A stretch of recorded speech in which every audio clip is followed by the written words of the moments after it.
Welcome to the G20 Interfaith Forum podcast. My name is Stuart Bird. I'm Mariana Richardson.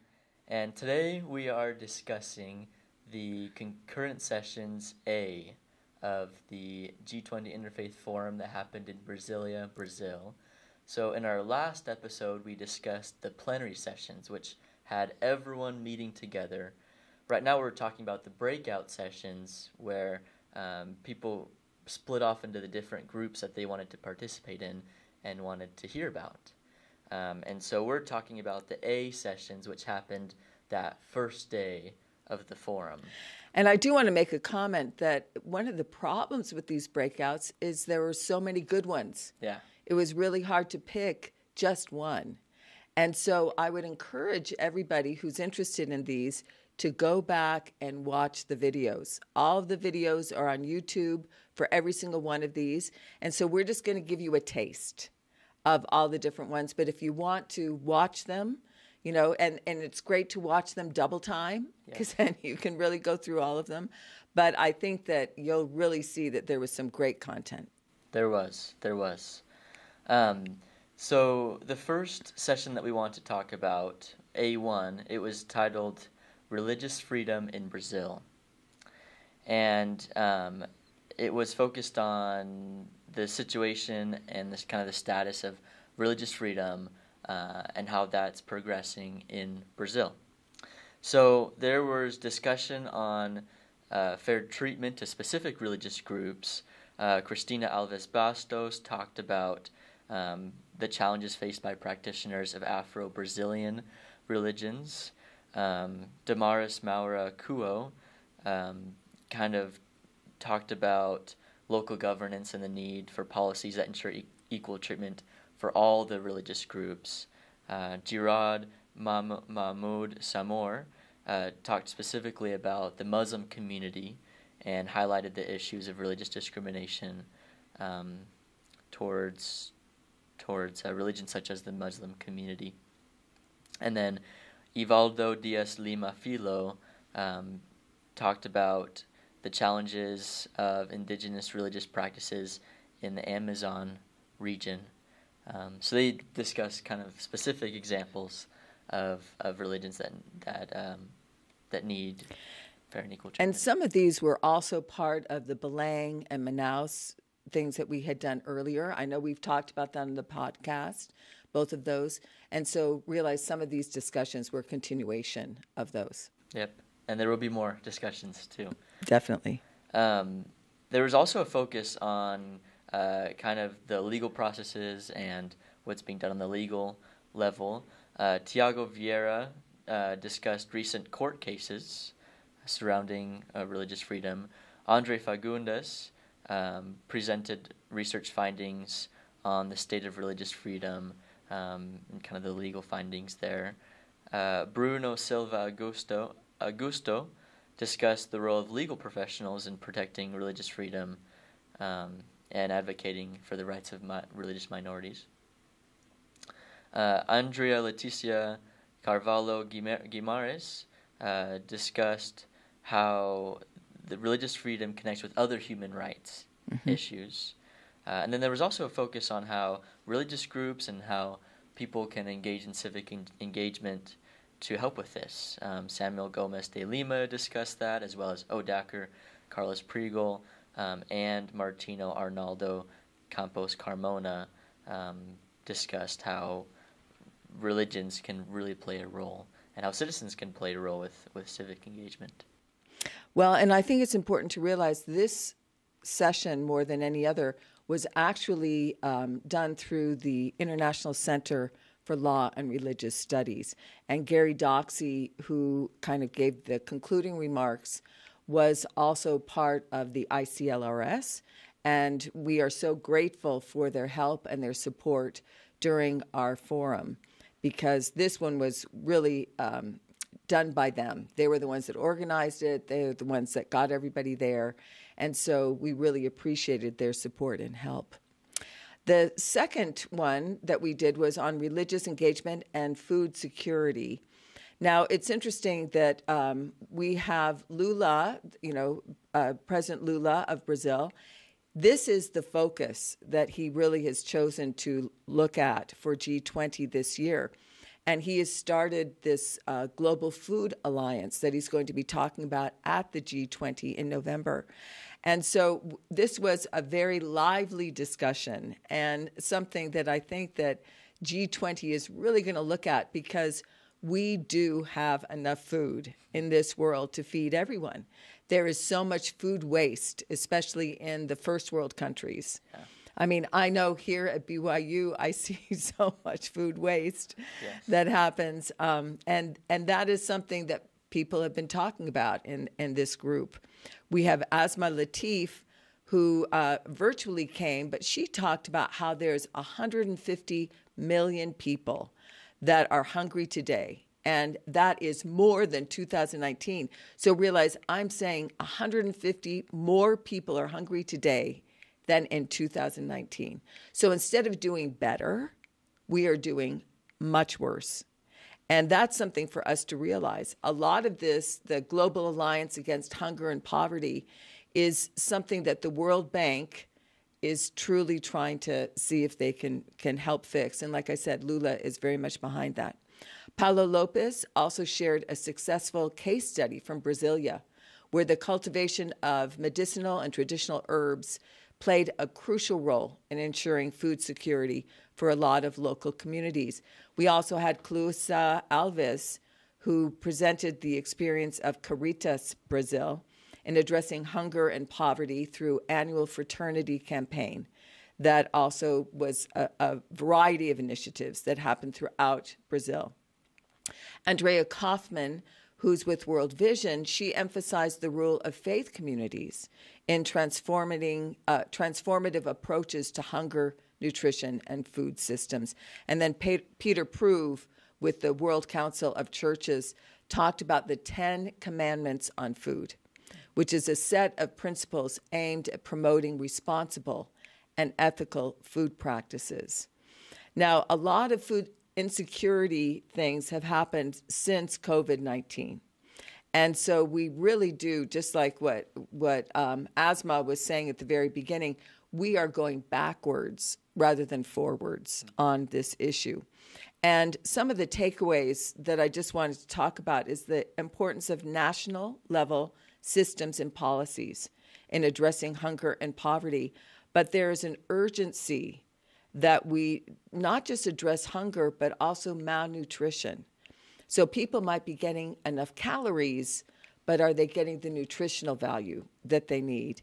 And particularly in recent global crises and ongoing challenges with climate change, there are definitely people that are dealing with crops that are not growing, that are dealing with severe crop challenges, that we need to help each other as a global community on this issue.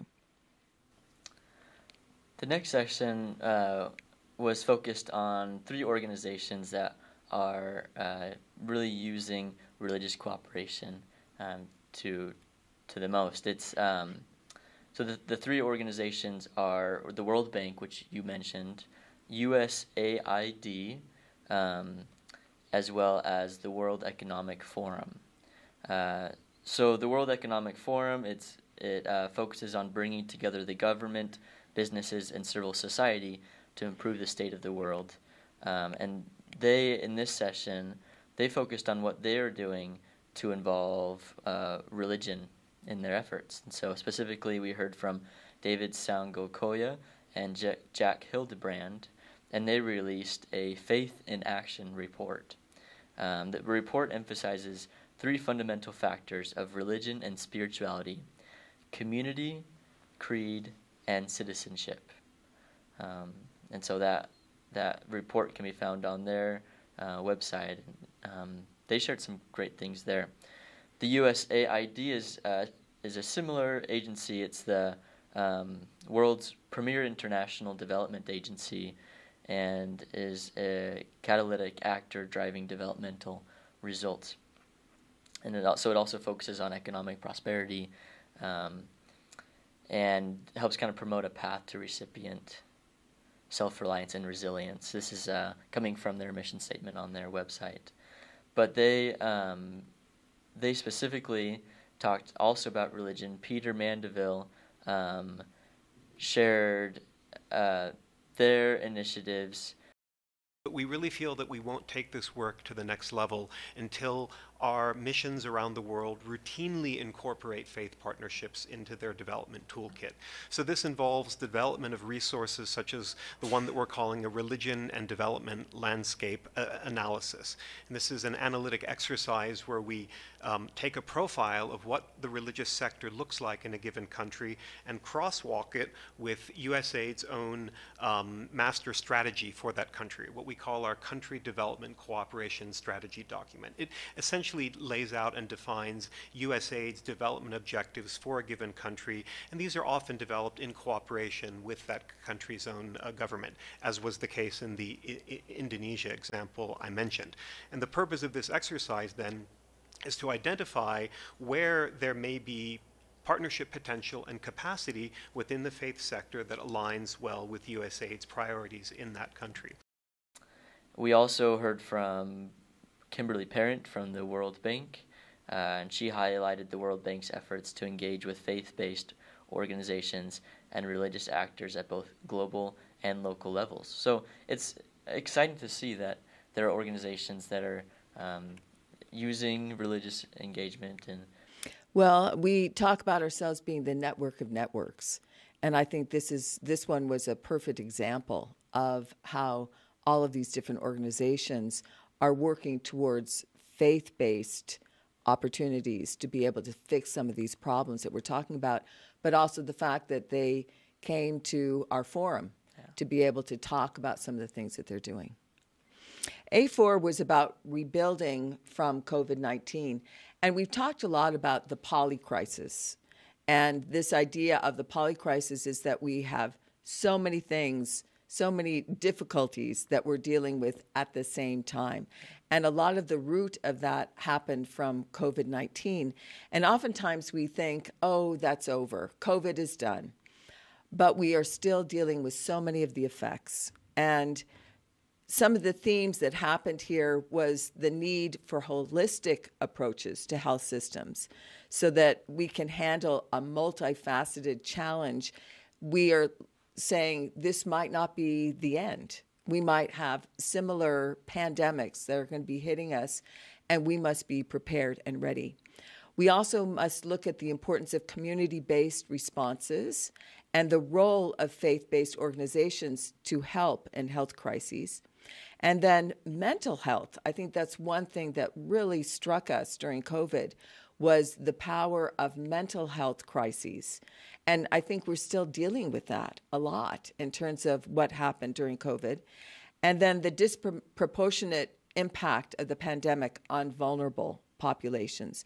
And I want to highlight children, because when schools were closed and parents, even though they were home, they were still working, what happened to the children?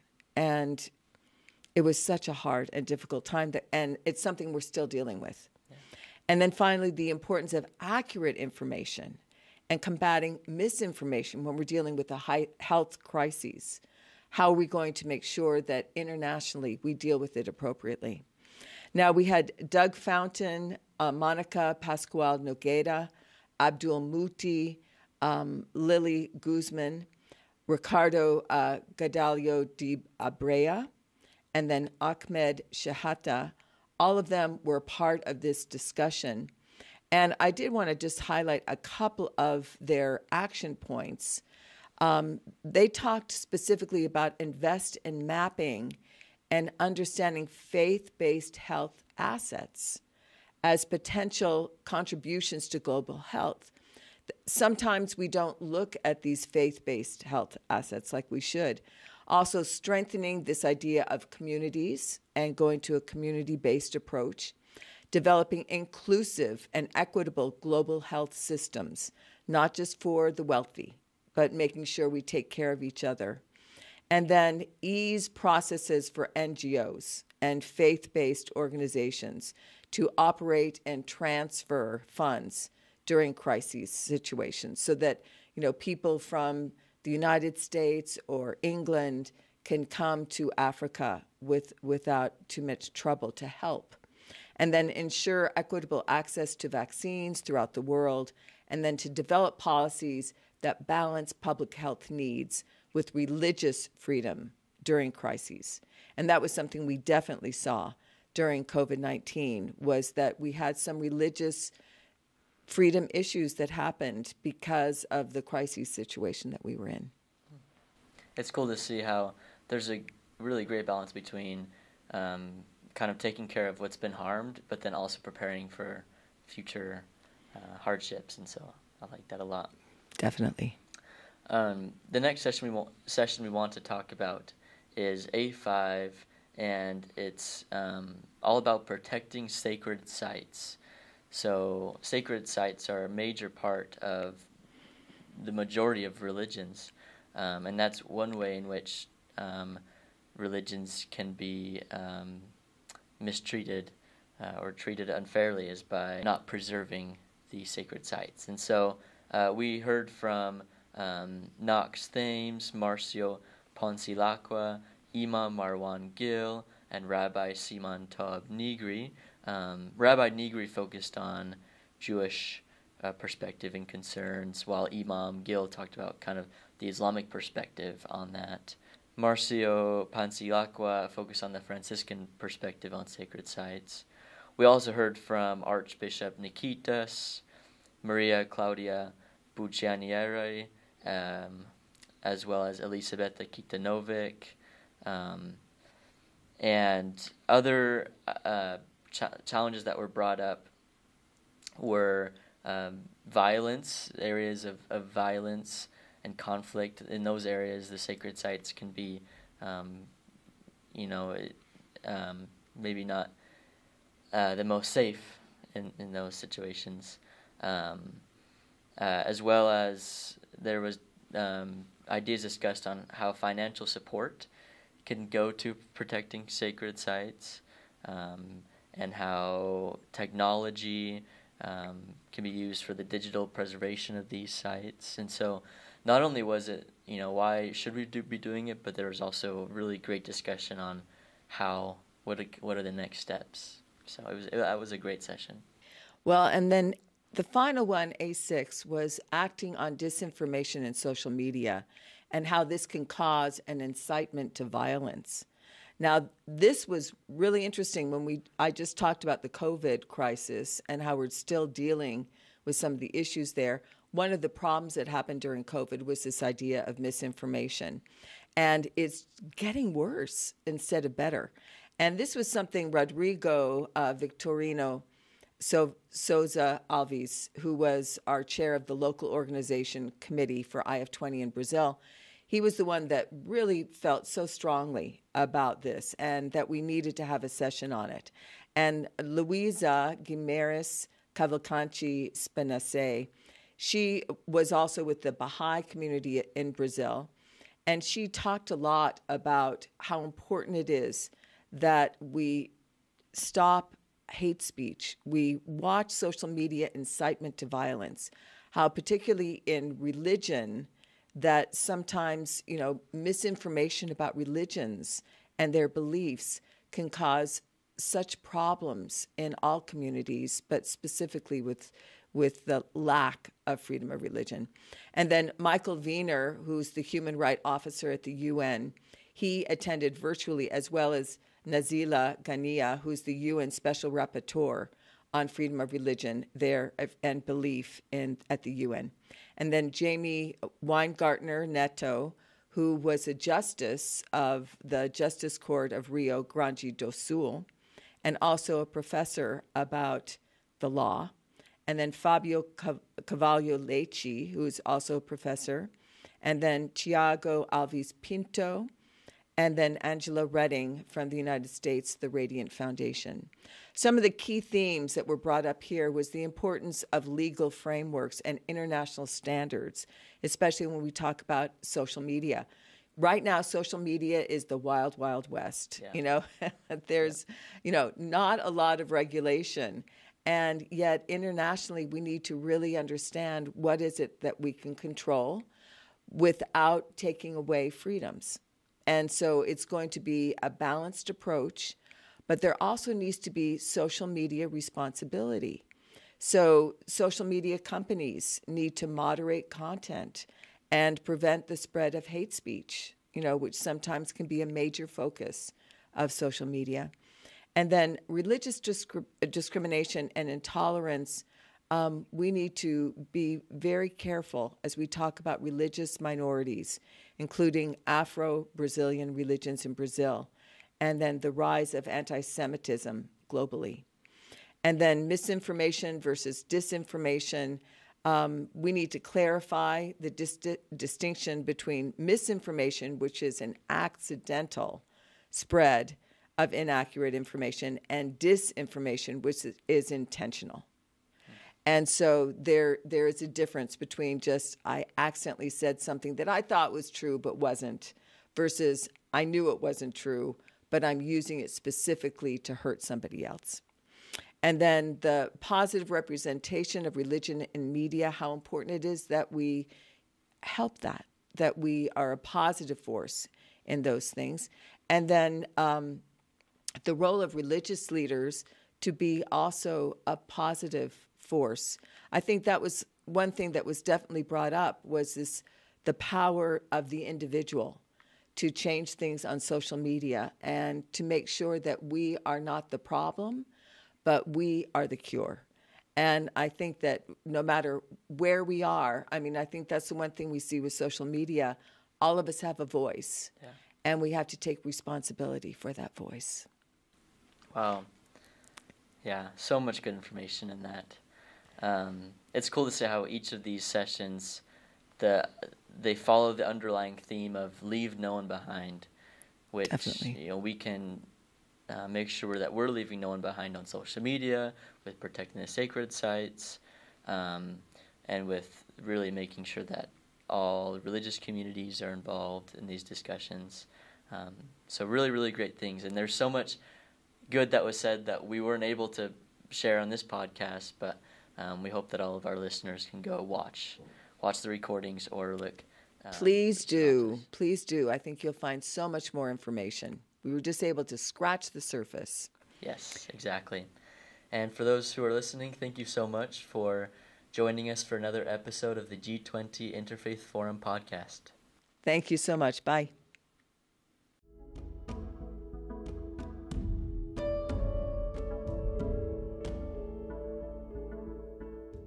The podcast provides information and discussions on the G20 Interfaith Forum, but the views expressed are those of the individuals involved and not necessarily the official stance of the forum. The content is for general informational purposes only and should not be considered professional advice or expert recommendations. Listeners should exercise personal responsibility, seek professional guidance, and conduct further research when making decisions based on the podcast. The information shared may not always reflect the most current developments, and external links or resources are provided for additional information but are not endorsed or controlled by the podcast. By listening to the podcast, listeners acknowledge and accept these disclaimers. Please be aware that the content of this podcast may be subject to copyright. Unauthorized copy, distribution, and reproduction of any part of the podcast is prohibited.